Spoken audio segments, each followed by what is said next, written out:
Olá, turma.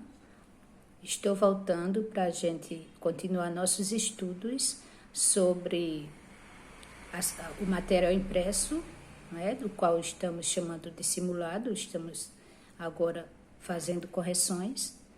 E hoje nós vamos ver as questões 19, 20, 21 e 22. Após ver essas questões, nós fechamos esse material. Então, vamos ver. A questão 19, nós temos um texto aí bem pequeno, não é? Que fala sobre a questão da timidez. E, nesse texto, o que é que você vai precisar para responder a questão de uma forma correta? A questão está falando sobre efeito de sentido, então nós voltaremos àquela mesma situação. Efeito de sentido tem a ver muito com o sinônimo das palavras, não é? Das expressões. Que expressões é parecida com essa, ou é semelhante, ou é igual a esta. Então, tanto palavras quanto expressões, né? Conjunto de palavras que têm significados iguais ou quase iguais. Então, vamos ver. O efeito de sentido do texto decorre da interpretação de notório, palavra que qualifica uma pessoa que é insegura, temerosa, letra A, letra B, evidente, conhecida, letra C, incoerente, divergente, letra D, esclarecedora, comunicativa. Então, você vê que aí tem duas questões que dá para confundir um pouco com a questão do texto, que fala sobre a timidez e que diz que o tímido tem horror a ser notado, quanto mais a ser notório. Né? Então, que palavra vai se aproximar aí? Qual é a questão que vai se aproximar a palavra notório dentro do texto? O efeito de sentido de notório. Inseguro, temeroso. Está dizendo se ficou notório por ser tímido. Um notório é uma pessoa insegura, é temeroso. É evidente, é conhecido, ou uma pessoa evidente, conhecida, no caso aqui tem palavra conhecida, está no feminino. É incoerente, é divergente, ou é esclarecedor e comunicativo. Veja que nós podemos retirar essa letra A e essa letra C, está fora de cogitação. Agora, a letra B, que tem evidente, tem conhecido, e também tem comunicativo, esclarecedora, comunicativa, já se aproxima um pouco, não é? Só que notório é uma pessoa popular, é aquela pessoa que é notada, que está sempre em evidência, não é? Então, é claro que a resposta seria a letra B. Isso aí você precisa, para entender uma questão dessa, é preciso que você esteja ligado aqui ao contexto, você tem que ler e interpretar o texto, contextualizar e também entender um pouco de sinônimos, palavras semelhantes no significado, tá bom? A questão 19, traz um texto falando sobre a bruxa e o caldeirão, e nessa questão, o objetivo dela é você reconhecer recurso de repetição. O que é um recurso de repetição? É quando a gente repete palavras com o objetivo de dar ideia de aumento de quantidade. Então, quando eu digo corre-corre, houve um corre-corre, ou puxa-puxa, né? Sempre, quando a gente fala isso que a gente chama de recurso de repetição, é para dar ideia de aumento, de quantidade. Então, isso é muito simples, porque está dizendo assim, o recurso de repetição de uma palavra no trecho pinga, que tem no texto, você lê o texto, tenta interpretar, é utilizado para destacar o tamanho do caldeirão da bruxa, os ingredientes utilizados na sopa, a irritação da bruxa com o furo no caldeirão ou a quantidade de líquido que caía sobre o fogo. Veja, pinga-pinga, você já vai ter que fazer o quê? Uma relação. Pinga-pinga, a quantidade de líquido que caía, não é? Quando pinga é líquido, né? Caindo. Então, está muito simples essa resposta. Aí seria a resposta D, não é? É a resposta D. E aí o importante disso é você interpretar bem o texto, né? Porque aqui está falando de caldeirão da bruxa, está falando dos ingredientes, né? O tamanho do caldeirão. Só que a ideia de quantidade aqui é a quantidade de líquido caída sobre o fogo. Então, quando diz pinga, pinga, é claro que é a quantidade de líquido caído sobre o fogo, né? Então, veja isso aí direitinho, porque dá 21, não é? E aí nós temos, dá 21 não, desculpa, dá 20. Dá 20. A 21. A 21 nós temos, compare as duas manchetes. Texto 1. Uso de celular antes de dormir pode retardar a sensação de sono. Isso é uma manchete. Temos outra. Texto 2. Especialista explica por que você não deve dormir com o celular na cama. Temos aí duas manchetes. Aí a questão é, os dois textos se diferem, quer dizer, os dois textos são diferentes em que sentido?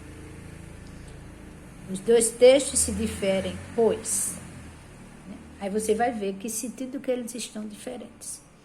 Usam argumentos diferentes, um citado por uma pessoa qualquer e o outro por um especialista no assunto. Tem argumentos diferentes nesse texto? Não, né? Porque estamos falando da questão do celular, o uso do celular antes de dormir.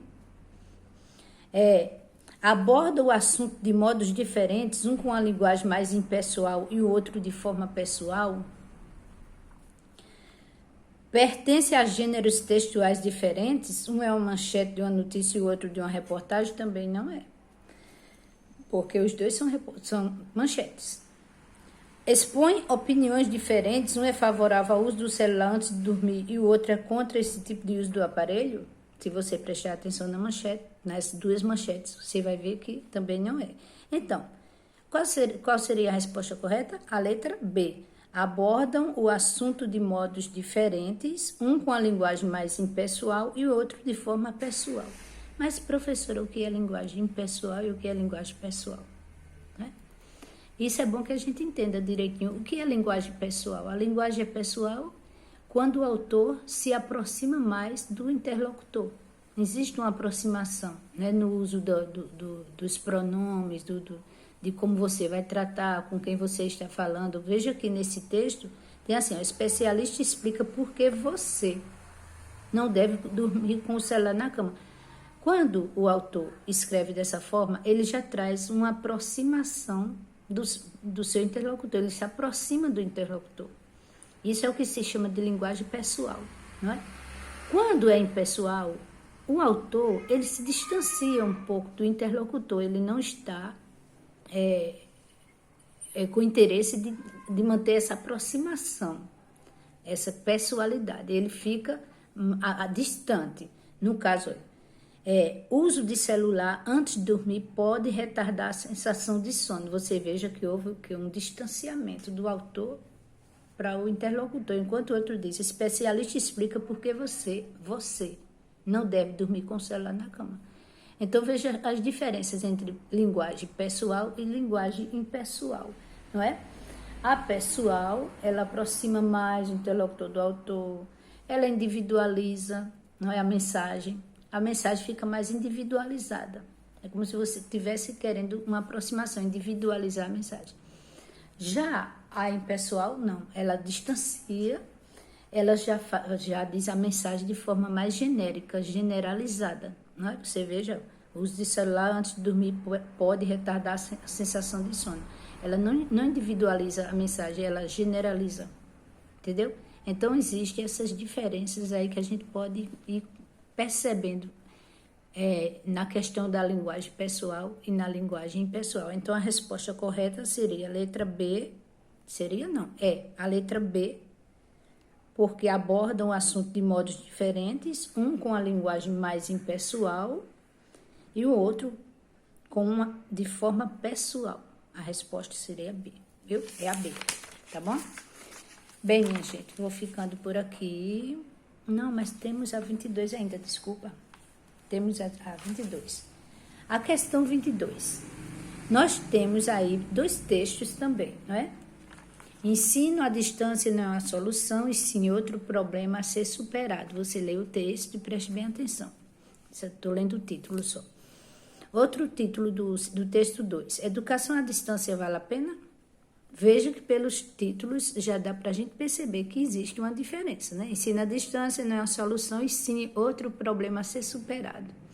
Já o disse, educação à distância vale a pena? Então, os autores escreveram, cada um escreveu do seu jeito aí, você leia bem. E aí, o que é que está pedindo a questão? Na comparação entre os 2 textos, letra A, o autor do texto 1 se posiciona contra a educação à distância. Até pelo título dá para a gente ver, né, que existe sim uma certa posição contra, porque diz ensino à distância não é uma solução, e sim outro problema a ser superado. Pelo título já dá para a gente perceber que existe sim uma posição contra o ensino à distância. Então fica de olho nessa. Letra B, os autores têm opiniões favoráveis acerca da educação à distância. Se você ler bem o texto, você vai ver que não existem opiniões favoráveis. Os 2 não têm opiniões favoráveis, né? Os autores dos 2 textos, um tem uma opinião, outro tem outra. Então, isso aí o que é? Você vai saber o quê? Porque é bom esse estudo aí, dessa questão 22, você comparar textos, saber o objetivo da mensagem, né? As opiniões, texto de opinião, quem é contra, quem está sendo contra, quem está sendo a favor de um tema. Então, essa questão traz muito isso, viu? Comparação de texto, comparação de opiniões iguais, opiniões diferentes, tá certo? Reconhecer a mensagem que o autor quer deixar no texto dele. Então, tudo isso é importante para a gente se inserir no mundo, para a gente também formar a nossa opinião, né, a respeito das coisas, e para a gente nunca ser aquela pessoa que vai sempre na opinião dos outros. Então, por isso que é bom opiniões diferentes, a gente escutar opiniões diferentes. Por quê? Escutar opiniões diferentes não significa dizer que é guerra, muito pelo contrário. Escutar opiniões diferentes pode trazer paz. Por quê? Você não pode também ir na cabeça do outro. Você precisa escutar as opiniões para você depois analisar e chegar à sua opinião também, para você ficar em paz com você mesmo, você ter sua autonomia, não é? Então, quando a gente estuda, quando a gente analisa, quando a gente reflete a respeito das coisas, questiona, pensa, escuta, não é? Também dá nossa opinião, isso vai fazer a gente o quê? Crescer, amadurecer. Então, quando a gente não tem opinião nenhuma, ou a gente sempre vai na opinião dos outros, a gente não está crescendo. A gente é uma pessoa que a gente diz assim, é alienado, não é? Você vai, é uma Maria, vai com as outras. Então, por que é tão importante a gente estudar? Para a gente não se tornar uma Maria, vai com as outras. A gente precisa ouvir opiniões diferentes, comparar, não é? Identificar que opinião é melhor, o que é melhor para a gente, o que é melhor para o mundo, o que é melhor para mim, não é? Então, é por isso, viu? A importância de todo esse estudo está nisso, no seu crescimento, no seu desenvolvimento. Não é à toa que a gente estuda, não é à toa que a gente fica aqui lendo os textos, para a gente melhorar o nosso jeito de ser e de pensar o mundo, tá bom?